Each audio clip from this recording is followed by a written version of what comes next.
ശത്രുവിനെ പിടിക്കലാണ് എൻ്റെ ജോലി. അപ്പോൾ ഒരാളുടെ ജാതകത്തിലാണ് ശത്രു നിൽക്കണമെങ്കിൽ അത് ആ കുട്ടിയുടെ കുഴപ്പമല്ലല്ലോ.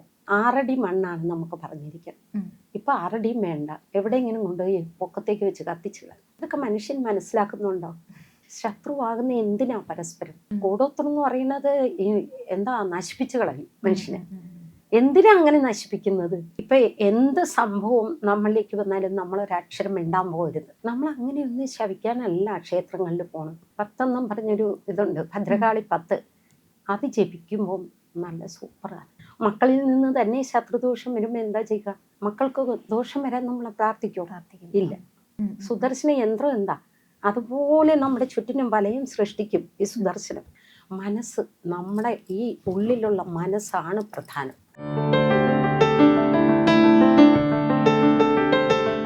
നക്ഷത്രങ്ങളുടെ ഭാഷയും ഗ്രഹങ്ങളുടെ സന്ദേശങ്ങളും ജീവിതത്തിന്റെ വഴികളിൽ വെളിച്ചമേകുന്ന പുണ്യം ബൈ ഇന്ത്യ ലൈവിന്റെ ഈ ആത്മീയ ജ്യോതിഷ യാത്രയിലേക്ക് സ്വാഗതം.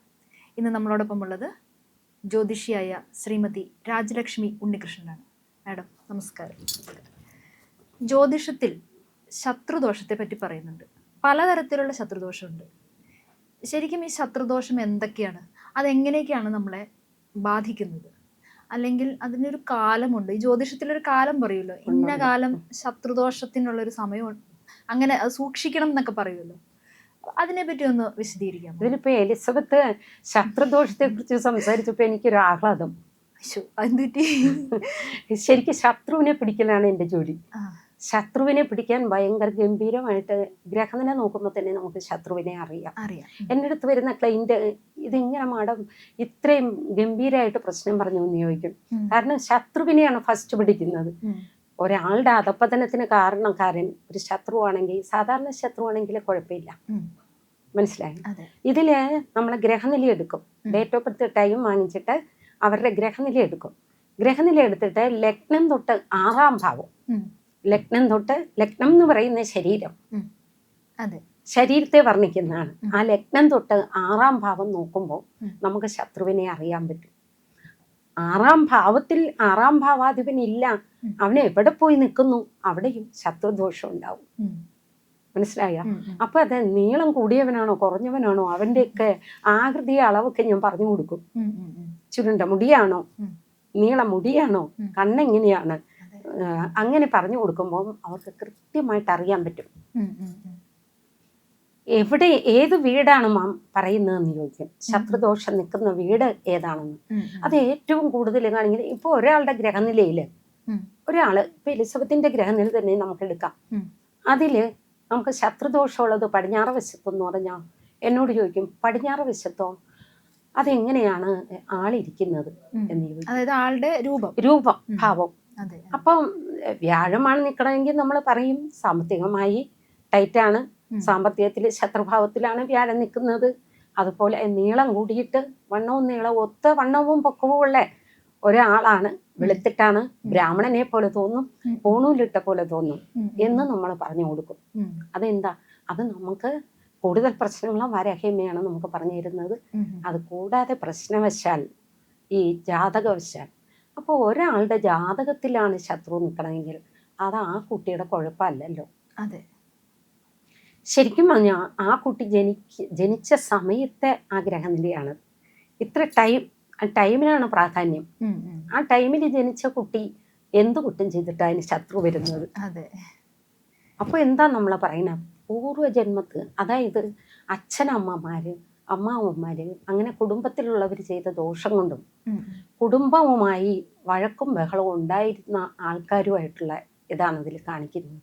അത് ഈ കുട്ടി ആ ഗ്രഹനിലയിൽ അനുഭവിക്കാൻ യോഗ്യനായി.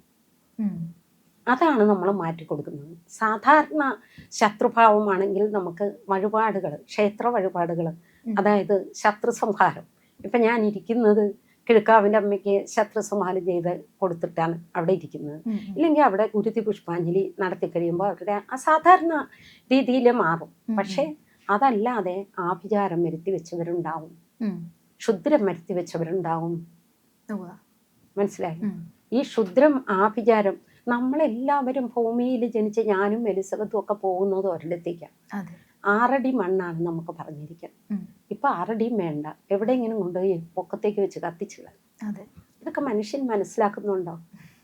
ശത്രുവാകുന്ന എന്തിനാ പരസ്പരം? അതെ.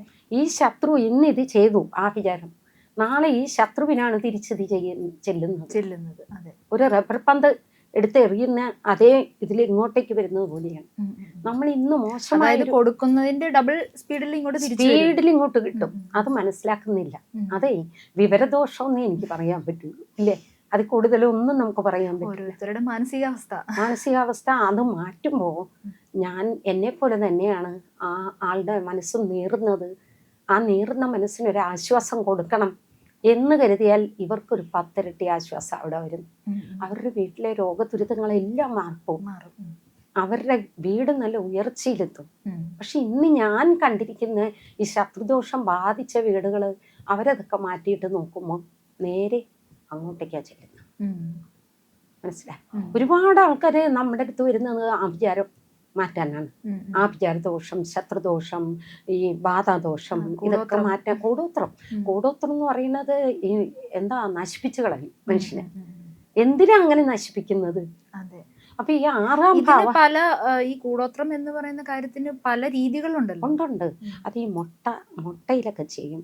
പിന്നെ പൂച്ചയുടെ തലയില്, പിന്നെ മത്സ്യത്തിന്റെ തലയില് ചെയ്യാം. അങ്ങനെ ഓരോ അരണയൊക്കെ ഉപയോഗിക്കും ഇതില്, അരണ അതുപോലെ അല്ലേ. പക്ഷെ നമ്മളാരും ഈ കർമ്മം ചെയ്യാറില്ല. കാരണം നമുക്കും മക്കളുള്ളതാണ്. അതെ. നമ്മള് ഇപ്പൊ എന്ത് സംഭവം നമ്മളിലേക്ക് വന്നാലും നമ്മളൊരക്ഷരം മിണ്ടാൻ പോകരുത്. കാരണം നമ്മൾക്ക് വിവരമുള്ളവനാണ്, അല്ലേ? വിവരദോഷിയാണ് അവിടെ ഇരുന്ന്. ചിലവര് ഇങ്ങനെ അമ്പലത്തിലൊക്കെ വന്നിട്ട് ശത്രുദോഷം ബാധിച്ച ആൾക്കാരെ പറഞ്ഞ് പ്രാകുന്നുണ്ട് കേട്ടോ. അവൻ അങ്ങനെ അടങ്ങിപ്പോവും. അവൻ മരിച്ചു പോണം, കിടന്നു പോണം, കാലും കൈയും വെട്ടി മുറുക്കണം. ഇതൊക്കെ പറയുന്ന ആരോടാ പറയുന്നേ? ഞാൻ മിക്കവാറും കേൾക്കുന്നതാണ്. പക്ഷെ വീട്ടിൽ ചെല്ലുമ്പോൾ ചിലപ്പോൾ വണ്ടിയിൽ നിന്ന് അപകടം ഉണ്ടായി അയാളുടെ കാലിനായിരിക്കും വരുന്നത്. നമ്മൾ അങ്ങനെയൊന്നും ശവിക്കാനല്ല ക്ഷേത്രങ്ങളിൽ പോണം. അപ്പോൾ ഭഗവതിയെ കണ്ട് ഭഗവതിയുടെ സൈഡിൽ നിന്ന് പ്രാർത്ഥിച്ച്, അമ്മേ എൻ്റെ ദുരിതങ്ങൾ മാറ്റിത്തരുക. ഇതാണ് ശത്രുദോഷത്തിൽ പ്രാർത്ഥിക്കേണ്ടത്. അതെ. അതുപോലെ ദേവി മന്ത്രങ്ങൾ, ഭദ്രകാളി മന്ത്രം, അതുപോലുള്ള ദേവി മന്ത്രങ്ങൾ, ഭദ്രകാളി 10 എന്നും പറഞ്ഞൊരു ഇതുണ്ട്, ഭദ്രകാളി 10. അത് ജപിക്കുമ്പോൾ നല്ല സൂപ്പറാണ്. ഇതുപോലുള്ള ആസുരികമായ ശക്തികളെ ഇല്ലാതാക്കാൻ ഇത് ദേവി മന്ത്രങ്ങളൊക്കെ നല്ലതാണ്. അല്ലെ, പ്രൊട്ടക്ഷൻ കിട്ടും. ഒരു പരിധി വരെ നമുക്ക് ഇതൊന്നും ഏൽക്കാതെ ഇരിക്കും എന്ന് പറയുന്നുണ്ടല്ലോ. അത് ശരിയാണോ? ശരിയാണ്. മന്ത്രങ്ങളെല്ലാം നമുക്ക് പ്രൊട്ടക്ഷനാണ്. ഗായത്രി മന്ത്രം വീട്ടിൽ നിന്നൊരു 5 രൂപ 11 രൂപ ജപിച്ചിട്ട് പുറത്തിറങ്ങി നമുക്കൊരു ദോഷവും സംഭവിക്കും. ഗായത്രി മന്ത്രം, കുറെ ഗായത്രി മന്ത്രങ്ങളുണ്ടല്ലോ, അതിലേതാണ്? ഓം ഭൂർ ഭുവസ്സുഹ സവിതൂർവരേണ്യം ഭർഗോ ദേവസ്യ ധീമഹി ധിയോ യോ ന പ്രചോദയാത്. അത് ജപിക്കുക എങ്ങനെ ഒരു 11 വട്ടം നമ്മൾ ജപിക്കുക. പിന്നെ ദേവീ മന്ത്രങ്ങളെക്കാൾ കൂടുതൽ ഭഗവാന്റെ സുദർശന മന്ത്രം, ശത്രുവിനെ സുദർശനം കൊണ്ട് നമുക്ക് പ്രൊട്ടക്ഷൻ തരും. ശത്രുവിന്റെ ഒന്നും ഏക്കാതിരിക്കാൻ സുദർശന മന്ത്രം പക്ഷേ എല്ലാവർക്കും ജപിക്കാൻ പറ്റണില്ല. കാരണം ഇന്നൊരു സ്ത്രീ എൻ്റെ അടുത്ത് വന്നു, അവർക്ക് ശത്രുദോഷമുണ്ട്. കുടുംബത്തിൽ നിന്ന് തന്നെയാണ്, മക്കളിൽ നിന്ന് തന്നെ ശത്രുദോഷം വരുമ്പോൾ എന്താ ചെയ്യുക? മക്കൾക്ക് ദോഷം വരാൻ നമ്മളെ പ്രാർത്ഥിക്കില്ല. നമുക്ക് ഇപ്പോ സ്വന്തം കുടുംബത്തിൽ നിന്നൊക്കെ വരുമ്പോഴത്തേക്ക് നമുക്കിപ്പോ ഈ പറഞ്ഞ പോലെ തിരിച്ചത് ചെല്ലണം എന്ന് നമുക്ക് ആഗ്രഹിക്കാനും പറ്റില്ല. സ്വന്തം മക്കള് തന്നെയാണ് ചെയ്യുന്നത്. അപ്പൊ നമ്മളത് പ്രൊട്ടക്ഷൻ ആയിട്ട് എന്തെങ്കിലും ഒരു പ്രൊട്ടക്ഷൻ എടുക്കുക എന്നുള്ളത് മാത്രമേ അതിനകത്തൊരു വഴിയുള്ളൂ. ഇതിലെ ശിവമന്ത്രമുണ്ട്, ദേവീ മന്ത്രമുണ്ട് പ്രൊട്ടക്ഷനായിട്ട്. ശത്രു പരിഹാരമാണത്. കുടുംബത്തിൽ നിന്ന് ഇപ്പൊ മക്കള് ശത്രുവായാൽ മക്കളെ കൊല്ലാൻ പറ്റുമോ? പറ്റില്ല. അത് ഗ്രഹനിലയില് മക്കൾ 6ാം ഭാവത്തിൽ നിൽക്കണം, അല്ലെങ്കിൽ അമ്മ 6ാം ഭാവത്തിൽ നിൽക്കണമെങ്കിൽ ശത്രുവായിരിക്കും, അറിയോ? അപ്പൊ അത് നമുക്ക് അങ്ങനെ ചെയ്യാൻ പറ്റില്ല. മക്കളെ നമ്മുടെ കൂടെ നിർത്താനേ പറ്റുള്ളൂ. അങ്ങനെയുള്ള കുടുംബങ്ങളുണ്ട്. ഒരുപാട് കുടുംബങ്ങൾ ഞാൻ കണ്ടിട്ടുണ്ട്. ശത്രുദോഷം കൊണ്ട് അമ്മമാര് എൻ്റെ അടുത്ത് വന്ന് കരയുന്ന കുടുംബങ്ങൾ ഇഷ്ടം പോലെ ഉണ്ട്. പക്ഷെ അവിടെയൊക്കെ സുദർശന മന്ത്രം ജപിക്കണം നല്ലതാണ്, അത് പ്രയോജനപ്പെടും. സുദർശന മന്ത്രം എന്ന് പറയുമ്പോൾ അത് പ്രൊട്ടക്ഷനാണ്. സുദർശന യന്ത്രം എന്താ, അതുപോലെ നമ്മുടെ ചുറ്റിനും വലയം സൃഷ്ടിക്കും ഈ സുദർശനം. അപ്പൊ അത് ഇച്ചിരി നീളമുള്ള മന്ത്രമാണ്. അത് ജപിച്ചു വരുമ്പോൾ ഓം ക്ലീം കൃഷ്ണായ ഗോവിന്ദായ ഗോപീജനവല്ലഭായ പരായ പരംപുരുഷായ പരമാത്മനെ പരകർമ്മ മന്ത്ര യന്ത്ര ഔഷധ അസ്ത്രശസ്ത്രാണി സംഹര മൃത്യോർമോജയ ഓം നമോ ഭഗവതേ മഹാസുദർശനായ ദീപ്തേ ജ്വാലാപരീതായ സർവധിക്ഷോഭണകരായ ഹുംഭട്ട് ബ്രാഹ്മണേ പരം ജ്യോതിഷേ സ്വാഹ. ഇതൊരു 108 ജപിക്കും ആൾക്കാർ. അതെ, ജപിക്കില്ല. ഇതിങ്ങനെ ഇരുന്നാൽ 108 ജപിക്കുക, അല്ലെങ്കിൽ ഒരു 5 പ്രാവശ്യമെങ്കിലും നമ്മുടെ വീട്ടിലിരുന്ന് ജപിച്ചാൽ ആ വീടിന് കൂടി പ്രൊട്ടക്ഷൻ ഉണ്ടാവും. ഞാൻ ഇതിനോട് ചേർന്നിട്ട് ഒരു ചെറിയ കുസൃതി ചോദ്യം എൻ്റെ മനസ്സിൽ വന്ന, ഇപ്പം നമ്മൾ ജ്യോതിഷവശാലുള്ള ശത്രുക്കളുടെ അല്ലെങ്കിൽ ശത്രുദോഷത്തിന്റെ കാര്യമാണ് പറഞ്ഞത്.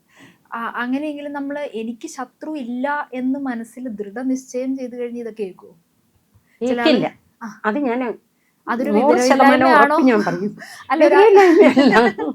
ഇതെന്താ സംഭവം എന്നറിയോ? നമ്മുടെ മനസ്സ്, നമ്മുടെ ഈ കൂടാരത്തിനുള്ളിൽ ഒരു മനസ്സുണ്ട്. ഈ തലയ്ക്കുള്ളിൽ ഒരു സാധനമുണ്ട്. എന്താ? തലച്ചോറ്. ഈ മനസ്സും തലച്ചോറുമായിട്ട് ബന്ധമുണ്ട്. ഇത് വരുന്നവര് അവരോട് നമ്മൾ അറിവ് പകർന്നു കൊടുക്കുക. നമുക്ക് ആചാര്യന്മാര് പകർന്നു തന്ന അറിവാണത്. അപ്പൊ അത് 10 പേരോട് പകർന്നു കൊടുക്കുക. ആ 10 പേര് നന്നായാൽ, അവരുടെ ജീവിതം നന്നായാൽ നമ്മൾ രക്ഷപ്പെട്ടു.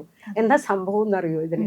ഈ മനസ്സിങ്ങനെ ഇരുന്ന് പറയൂ, എലിസബത്ത് പറയും, ഇത് ഭയങ്കര ശത്രുവാ എന്ന് പറയും തോറും എന്താണോ മനസ്സ് ചൊല്ലുന്നത് അത് കൂടി വരും.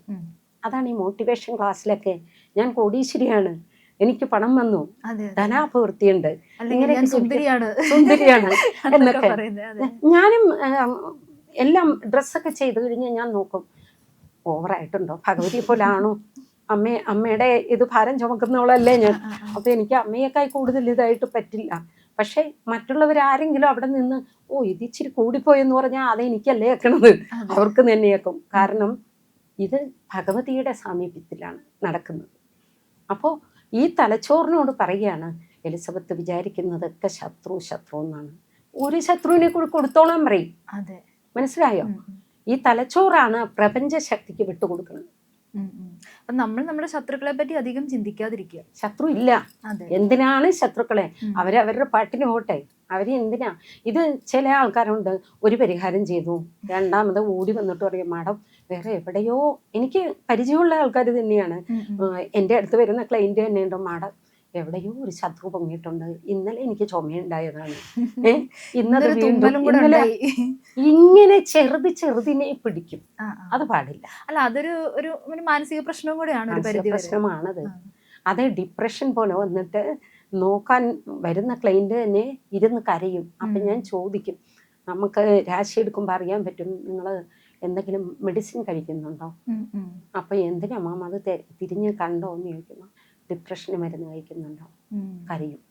കാരണം ചെറിയ പ്രശ്നങ്ങൾ വരുമ്പോൾ ചിലപ്പോൾ ഭർത്താവിന്റെ സ്നേഹം കിട്ടുമ്പോൾ ഭാര്യയുടെ അവസ്ഥ മാറുമായിരിക്കും. അത് കിട്ടാത്ത അവസ്ഥയിലാണ് ഈ ഡിപ്രഷൻ വരുന്നത്. ഇത് നമ്മൾ മനസ്സിലാക്കിയിട്ട് അതിന് തക്ക മരുന്നാണ് ഇവർക്ക് കൊടുത്തുവിടുന്നത്. ഭർത്താവിനെ പ്രത്യേക ഇരുത്തി പറഞ്ഞു കൊടുക്കും, ഭാര്യയെ പ്രത്യേക ഇരുത്തി പറഞ്ഞു കൊടുക്കും. മക്കളുടെ സ്നേഹം കിട്ടാതെ അമ്മമാർ എത്രയോ പേര്, അല്ലെങ്കിൽ മനസ്സിന് ധൈര്യം വേണം അമ്മമാർക്ക്, അല്ലേ? ഏതവൻ എങ്ങനെ വന്നാലും നമുക്കൊന്നുമല്ല, ഇതൊക്കെ വരുന്ന പോലെ വരും എന്ന് പറയുന്ന ഒരാൾക്ക് ഒന്നും കേൾക്കില്ല. മനസ്സ്, നമ്മുടെ ഈ ഉള്ളിലുള്ള മനസ്സാണ് പ്രധാനം. ശത്രുവല്ല പ്രധാനം. ഏത് ശത്രുവിനെയും നമുക്ക് തളർത്താൻ പറ്റും മനസ്സ് ബലം, മനോധൈര്യം. ഇതാണ് ഈ നാരായണീയം പോലെയുള്ള ഗ്രന്ഥങ്ങൾ പാരായണം ചെയ്യുമ്പോൾ ഭഗവാൻ നമുക്ക് തരുന്ന കുറേ ഫലങ്ങൾ, ദോഷഫലങ്ങൾ തന്നിരിക്കും. പക്ഷെ അപ്പോഴൊക്കെ നമ്മൾ കൃഷ്ണ, ചില ആൾക്കാർ വിളിച്ച് ചോദിക്കുന്നത്, ഭഗവാനെ നീ എന്താ ഇങ്ങനെ എനിക്ക് വരുത്തി വെച്ചത് എന്ന് ചോദിക്കുന്നുണ്ട്. പക്ഷെ അത് ചോദ്യമല്ല, അങ്ങനെ ചോദിക്കരുത്. കാരണം എനിക്ക് ദുഃഖങ്ങൾ ഒരുപാടുണ്ടായിട്ടുണ്ട്. അപ്പോഴൊക്കെ ഞാൻ കണ്ണനോട് പറയും, ഇനിയും ദുഃഖം തന്നോളൂ ഭഗവാനെ, പക്ഷേ എനിക്കിന്നൊരു നല്ല മനോധൈര്യമുണ്ട്. എൻ്റെ ശരീരത്തെ എവിടെ നിയന്ത്രിക്കണം, എൻ്റെ മനസ്സിനെ എവിടെ നിയന്ത്രിക്കണം, എൻ്റെ തലച്ചോറിനെ എങ്ങനെ പ്രവർത്തിപ്പിക്കണം, ബുദ്ധി എങ്ങനെ പ്രവർത്തിപ്പിക്കണം, ഇതൊക്കെ എനിക്ക് നല്ല മൈൻഡാണ്. ഒരുത്തം വന്നാലും എന്നോടിങ്ങോട്ട് സംസാരിക്കാൻ ബുദ്ധിമുട്ട്, പേടി പോലെയാകും. അതെന്താ? നമ്മൾ എന്തോ ഉണ്ട്. അതല്ലേ എന്തെങ്കിലും ആൾക്കാർ പറയുന്നുണ്ടെങ്കിൽ, നേരത്തെ നമ്മൾ തമ്മിൽ സംസാരിച്ചപ്പോൾ പറഞ്ഞു, കായേറെയുള്ള ഫലം നിറയെയുള്ള വൃക്ഷത്തിലേക്ക് ഏറ് കിട്ടുള്ളൂ. ഏറ് കിട്ടും. അപ്പൊ എന്തോ നമ്മളില്ലേ, എന്തോ തീർച്ചയായും. ഒന്നുണ്ട്, അതുകൊണ്ടാണ് ഈ ഏറ് കിട്ടുന്നത്. ആ ഒരു ഒന്ന് നമ്മുടെ ജീവിതത്തിലേക്ക് കൊണ്ടുവരാനാണ് നമ്മൾ ശ്രമിക്കുന്നത്. ഭയങ്കര പാടാ അത് കൊണ്ടുവരാൻ, അതെ. ആർക്കും പറ്റില്ല. പക്ഷെ അത് കൊണ്ടുവന്നാൽ രക്ഷപ്പെട്ടു. അതെ. കൊണ്ടുവന്നാൽ അസുഖങ്ങൾ പോലും അവരുടെ ശരീരത്തെ ബാധിക്കില്ല, ഒട്ടും അസുഖങ്ങൾ ബാധിക്കില്ല. അതാണ്. എത്രയോ പേര് ഹോസ്പിറ്റലിൽ പോകണു, ഇൻസുലിൻ എടുത്തൊക്കെ നടക്കുന്നു. നമുക്കൊന്നും വേണ്ട. ഈ നാരായണീയത്തിൽ തന്നെ പ്രധാന ഈ ശത്രുദോഷം തീർക്കാനുള്ള മന്ത്രങ്ങളുണ്ട്, അതുപോലെ അസുഖങ്ങൾ മാറാനുള്ള മന്ത്രങ്ങളുണ്ട്. മറ്റേ ഇതില്ലേ, അസ്മിൻ പരാത്മൻ നനുപാത്മകൽപേ ത്വമിത്തമിത്താപിതപത്മയോനി അനന്തഭൂമ മമരോഗരാശിയും നിരുന്തിവാദാലയവാസ വിഷ്ണു. ഭഗവാനെ കൃഷ്ണ ഗുരുവായൂരപ്പ, എൻ്റെ രോഗങ്ങളെല്ലാം നീ അങ്ങ് മാറ്റിത്തരണേ. പട്ടതിരിപ്പാടാണ് പറഞ്ഞത്. ഇതിൽ ഈ 1036 മന്ത്രങ്ങൾ, ശ്ലോകങ്ങൾ നമ്മൾ ജപിച്ചാൽ തന്നെ നമ്മുടെ ശത്രുദോഷങ്ങളും നമ്മുടെ എല്ലാ ദോഷങ്ങളും നമുക്ക് മാറും. പക്ഷെ പരിഹസിച്ചുകൊണ്ട് ജപിക്കരുത്. അത് ജപിക്കുന്നവരെ പരിഹസിക്കാനും പോകരുത്. പരിഹാസം ഏറ്റിട്ടുണ്ട്, ഒരുപാട് പരിഹാസം ഏറ്റുവാളാം ഞാൻ. പക്ഷേ ഈ നാരായണീയം സ്ഫുടതയോടെ ജപിക്കാൻ എന്നെ പഠിപ്പിച്ച എൻ്റെ ഗുരുനാഥനെ നമിച്ചുകൊണ്ട് ഒരു പരിഹാസത്തിനും ചെവി കൊടുക്കാതെ നമ്മുടെ റൂട്ട്, നമുക്കൊരു ലക്ഷ്യമുണ്ട്. ആ ലക്ഷ്യത്തിലേക്ക് വേറൊരാൾ നോക്കി നിൽക്കുമ്പോൾ നമുക്ക് തടസ്സം കൂടാതെ മുന്നോട്ട് പോകാൻ ചിലർക്ക് പറ്റില്ല. പക്ഷെ നമ്മളത് റൂട്ട് ക്ലിയർ ചെയ്ത് ആ ലക്ഷ്യത്തിലേക്ക് എത്തും. അതാണ് ജ്യോതിഷത്തിലായാലും നാരായണീയത്തിലായാലും കറക്റ്റ്. ഈ മന്ത്രങ്ങളൊക്കെ ബലപ്പെട്ടതാണ്. ശത്രുദോഷത്തിൽ പ്രത്യേകിച്ച് 6ാം ഭാവം നോക്കണം. 6ാം ഭാവാധിപൻ ഇവിടെ നിൽക്കണം. 6ാം ഭാവാധിപൻ ആരെയൊക്കെ നോക്കണുണ്ട്, ഇവിടെയൊക്കെ ശത്രുഭാവങ്ങളുണ്ടാവും. അതിനെയാണ് നമ്മൾ മാറ്റി കൊടുക്കുന്നത്. അപ്പം അവർ ചോദിക്കും, നമ്മളെ നാട് പോലും അറിയില്ല, ഇതെങ്ങനെ ശത്രുവിൻ്റെ ആകൃതി വരെ പറഞ്ഞു. കൃത്യമല്ലേ?